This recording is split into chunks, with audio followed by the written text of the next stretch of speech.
నమస్తే STV news కు స్వాగతం. నా పేరు కిరణ్మయ్. ముందుగా హెడ్లైన్స్.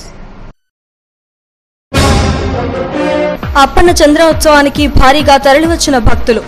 అర్ధరాత్రి నుంచే పూజలు ప్రారంభం. స్వామివారి సేవలో కేంద్ర మంత్రి అశోక్ గజపతి, గవర్నర్ నరసింహన్లు. కాశ్మీర్ ఉగ్రవాదుల దాడిలో వీరమరణం పొందిన వెంకటరమణ కుటుంబాన్ని ఆదుకుంటాం. విశాఖ ఎంపీ హరిబాబు వెల్లడి. అన్ని ప్రభుత్వ శాఖల్లో రూల్ ఆఫ్ రిజర్వేషన్ విధిగా పాటించాలి. అధికారుల సమీక్షలో ఎస్సీ ఎస్టీ కమిషన్ చైర్మన్ కారం శివాజీ ఆదేశం. వీఆర్ చిట్స్ బాధితులందరికీ వడ్డీతో సహా డబ్బులు చెల్లించాలి. జీవీఎంసీ గాంధీ విగ్రహం ఎదుట నిరాహార దీక్ష చేపట్టిన బాధితులు. అప్పన్న స్వామి నిజరూప దర్శనాన్ని తిలకించేందుకు లక్షలాది మంది భక్తులు తరలివస్తున్నారు. ఇప్పటికే తెలుగు రాష్ట్రాల గవర్నర్ నరసింహన్, శాసనసభ స్పీకర్ కోడెల శివప్రసాద్లు విశాఖ చేరుకున్నారు. స్వామివారి సేవలు తరించనున్నారు. ఇప్పటికే భక్తులు క్యూ కట్టారు. అప్పన్న చందనోత్సవంపై రిపోర్ట్. సింహాచలం దేవస్థానం భక్తులతో కిక్కిరిసిపోయింది. స్వామివారి నిజరూప దర్శనం కోసం లక్షలాది మంది భక్తులు తరలి వస్తున్నారు. సింహాచలం కొండపై ఎటువంటి ఇబ్బంది లేకుండా భక్తులకు అన్ని ఏర్పాట్లు చేశారు. 2000 మందితో పోలీసు బందోబస్తు ఏర్పాటు చేశారు.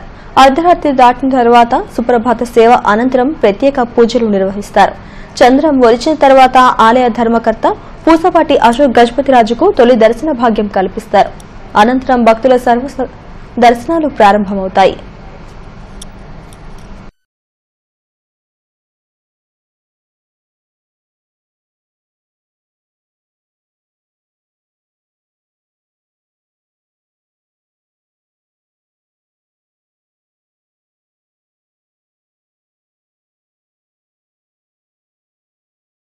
ఉగ్రవాదుల దాడిలో వీరమరణం పొందిన నగర యువకుడు వెంకటరమణ మృతికి విశాఖ ఎంపీ హరిబాబు సంతాపం తెలిపారు.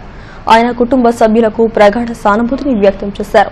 దేశ రక్షణలో అవసలు బాసిన వెంకటరమణ అమరుడయ్యాడని కొనియాడారు. ప్రభుత్వ పరంగా ఆయన కుటుంబాన్ని అన్ని విధాలా ఆదుకుంటామని స్పష్టం చేశారు. వారు దేశం కోసం సరిహద్దుల్లో ప్రాణాలు తెగించి దేశ రక్షణ కోసం పనిచేశారు. వారి కుటుంబానికి నేను హృదయపూర్వక సంతాపాన్ని తెలియజేస్తున్నాను. వారి కుటుంబానికి ప్రభుత్వం తరఫున రావాల్సినటువంటి అన్ని సదుపాయాలు కూడా వచ్చే విధంగా ఆ కుటుంబాన్ని ఆదుకునే విధంగా ప్రయత్నం చేస్తాం. ఈ ఉగ్రవాదుల దాడిలో మన విశాఖపట్నానికి ఆశుభానుపాలన చెందినటువంటి జవాను వీరమరణం పొందారు. వారు దేశం కోసం సరిహద్దుల్లో పొరుగు సేవలు, ఒప్పంద ఉద్యోగాల్లో రిజర్వేషన్లు పాటించాలని రాష్ట్ర ఎస్సీ ఎస్టీ కమిషన్ చైర్మన్ కారం శివాజీ తెలిపారు. బ్యాక్లాగ్ పోస్టుల నియామకాలు వెంటనే జరపాలని, డివిజన్ మండల స్థాయి విజిలెన్స్ మానిటరింగ్ కమిటీలను నియమించాలని ఆదేశించారు. జడ్పీ మీటింగ్ హాల్లో జిల్లా అధికారులతో ప్రభుత్వ పథకాలు, రిజర్వేషన్ అమలు తీరును సమీక్షించారు. దళిత గిరిజనుల రక్షణ కవచంగా కమిషన్ పనిచేస్తుందని, వారి హక్కులను పూర్తి స్థాయిలో పొందేందుకు కృషి చేస్తుందని ఆయన వెల్లడించారు. దళితులకు కేటాయించిన భూములను ఇతరులు అన్యాక్రాంతం చేస్తున్నట్లుగా ఫిర్యాదులొచ్చినా దీనిపై రెవెన్యూ అధికారులు చొరవ చూపాలని సూచించారు.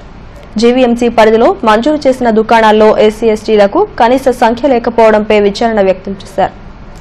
ఈ జేసీ సృజన, జీవీఎంసీ కమిషనర్ హరినారాయణ్, అదనపు జేసీపీ సత్తర్ ఖాన్, కమిషన్ సభ్యులు రాజారావు, వరప్రసాద్, రవీంద్ర, సుధారాణి తదితరులు పాల్గొన్నారు. We are not regulatory regulatory officers. So first of all, I am requesting the joint collector to produce the documents. What are the representations issued from the SST committee? Please don't say Tepistano, Daravistano. This is not correct. This is the minimum responsibility. How many petitions issued from the SST commission are individuals? How many petitions are resolved? How many petitions are pending with you? Please kindly produce the documents within half an hour. And second thing, all the HODs, I am requesting to produce the lost point registers by way of source audit. Applications receive చేసుకొని centre for governance కి పంపించడం జరిగింది. వాళ్ళు maintenance తయారు చేసి మనకి పంపించిన తర్వాత వాళ్ళ సర్టిఫికేట్ వెరిఫికేషన్ కోసం ఈరోకి రెఫర్ చేయడం జరిగింది. కాకపోతే సార్ ఇప్పుడు recently started receiving government support collector verification అనేది దాని వల్ల ఫైనలైజ్ చేయలేదు. మేము ఇప్పుడు పీజీఎల్ టవర్ లెవెల్ వెరిఫికేషన్ అంటే వాళ్ళ సర్టిఫికేట్ వెరిఫికేషన్ అసలు procedure scented to deputy education officer. the stocks were auctioned before the rule of reservation came to position. So this is being used by the government and the collectorate. We are filling it up. The promotion now we are doing regulars. So you can do the notification, sir? Yes, sir. Whenever we get permission, we are giving the notification. విఆర్చిట్స్ బాధితులకు వడ్డీతో సహా డబ్బులు చెల్లించాలని కోరుతూ GVMC Gandhi విగ్రహం ఎదుట బాధితులు నిరాహార దీక్షలు చేపట్టారు. విఆర్చిట్స్ అండ్ ఫైనాన్స్ బాధితుల సంక్షేమ సంఘం ఆధ్వర్యంలో దీక్షలు నిర్వహించారు. విఆర్చిట్స్ లో మిగిలిన 172 కోట్ల ఆస్తులు వెంటనే అమ్మాలని, బాధితులకు అన్యాయం చేయొద్దని ముఖ్యమంత్రికి మొరపెట్టుకున్నారు. ఈ కార్యక్రమంలో కృష్ణారావు తదితరులు పాల్గొన్నారు.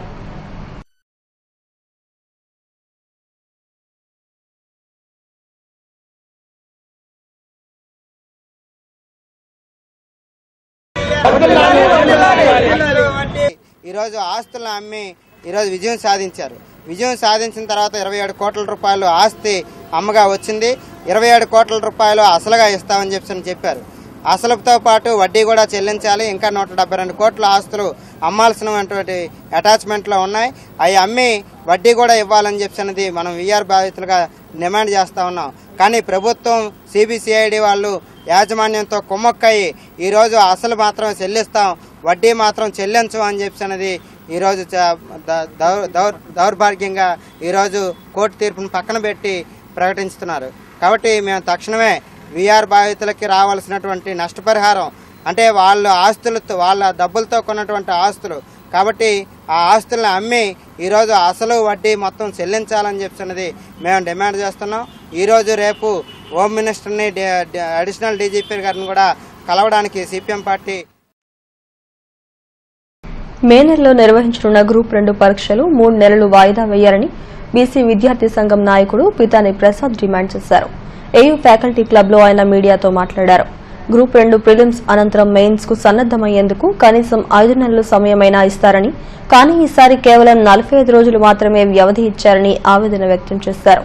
ఈ 45 రోజుల వ్యవధిలో పలు పోటీ పరీక్షలు ఉన్నందున సమయం సరిపోని పరిస్థితి ఏర్పడిందని అన్నారు. అంతేకాకుండా నిరుద్యోగుల తీవ్ర ఒత్తిడికి గురయ్యే అవకాశం ఉందని అన్నారు. తక్షణం ఈ మెయిన్స్ పరీక్షలను వాయిదా వేయాలని, లేకపోతే 3 నెలల పాటు గడువు ఇవ్వాలని డిమాండ్ చేశారు. మే 3వ తేదీన బీసీ సంక్షేమ సంఘం జాతీయ అధ్యక్షుడు ఆర్ కృష్ణయ్య ముఖ్యమంత్రిని కలవనున్నట్లు వెల్లడించారు. 7వ తారీఖున గ్రూప్ 1 ప్రిలిమినరీ ఎగ్జామ్స్ ని మే 7వ తారీఖున ఏపీఎస్సీ ఏర్పాటు చేస్తుంది. కానీ ఏపీఎస్సీ గ్రూప్ 1 కి ప్రిపేర్ అవుతున్నారు, గ్రూప్ 2 కి ప్రిపేర్ అవుతుంది. ఇదే నిరుద్యోగులు రెండింటికి కన్ఫ్యూజ్ అవుతున్నారు. ముందుగా ఒక ఎగ్జామ్ ని మెయిన్ ఎగ్జామ్ గ్రూప్ 2 ని జూలై 4 పోస్ట్ పోన్ చేయమని చెప్పి గత నెల రోజుల నుంచి నిరుద్యోగులు ఆందోళన చేయడం, పలుమార్లు ఏపీఎస్సీకి విజ్ఞప్తి చేయడం, అదేవిధంగా చంద్రబాబు గారికి విజ్ఞప్తి చేయడం కూడా జరిగింది. ఈ నేపథ్యంలో ఈ రిజర్వేషన్ విద్యార్థులతో పాటు నిరుద్యోగులు కూడా చాలా డబ్బులు కోచింగ్ సెంటర్లకి ఖర్చు పెట్టి శిక్షణ తీసుకున్నారు. వారికి న్యాయం చేయమని చెప్పి జూలై 4 పోస్ట్ గ్రూప్ 1 మెయిన్ పరీక్షలు, గ్రూప్ 2 మెయిన్ పరీక్షలు కూడా వాయిదేమని చెప్పి డిమాండ్ చేస్తున్నాం. దానికి ఆర్ కృష్ణ గారు నిన్న హైదరాబాద్ లో భారీ ఎత్తున వేలాది మందితో ఏపీఎస్సీ ముట్టడించడం కూడా జరిగింది. అయినప్పటికీ ప్రభుత్వం దిగిరాకపోవడం చాలా బాధాకరమైన విషయం. నిన్న మన యూనివర్సిటీలో కూడా నిరుద్యోగులు బులెటిన్ ముగించే ముందు హెడ్లైన్స్ మరోసారి. అప్పన్న చంద్రోత్సవానికి భారీగా తరలివచ్చిన భక్తులు. అర్ధరాత్రి నుంచే పూజలు ప్రారంభం. స్వామివారి సేవలో కేంద్ర మంత్రి అశోక్ గజపతి, గవర్నర్ నరసింహన్లు. కాశ్మీర్ ఉగ్రవాదుల దాడిలో వీరమరణం పొందిన వెంకటరమణ కుటుంబాన్ని ఆదుకుంటాం. విశాఖ ఎంపీ హరిబాబు వెల్లడి. అన్ని ప్రభుత్వ శాఖల్లో రూల్ ఆఫ్ రిజర్వేషన్ విధిగా పాటించాలి. అధికారుల సమీక్షలో ఎస్సీ ఎస్టీ కమిషన్ చైర్మన్ కారం శివాజీ ఆదేశం. వీఆర్చిట్స్ బాధితులందరికీ వడ్డీతో సహా డబ్బులు చెల్లించాలి. జీవీఎంసీ గాంధీ విగ్రహం ఎదుట నిరాహార దీక్ష చేపట్టిన బాధితులు. ఈ వార్తలు ఇంతటితో సమాప్తం. మరిన్ని వార్తా విశేషాల కోసం చూస్తూనే ఉండండి STV న్యూస్.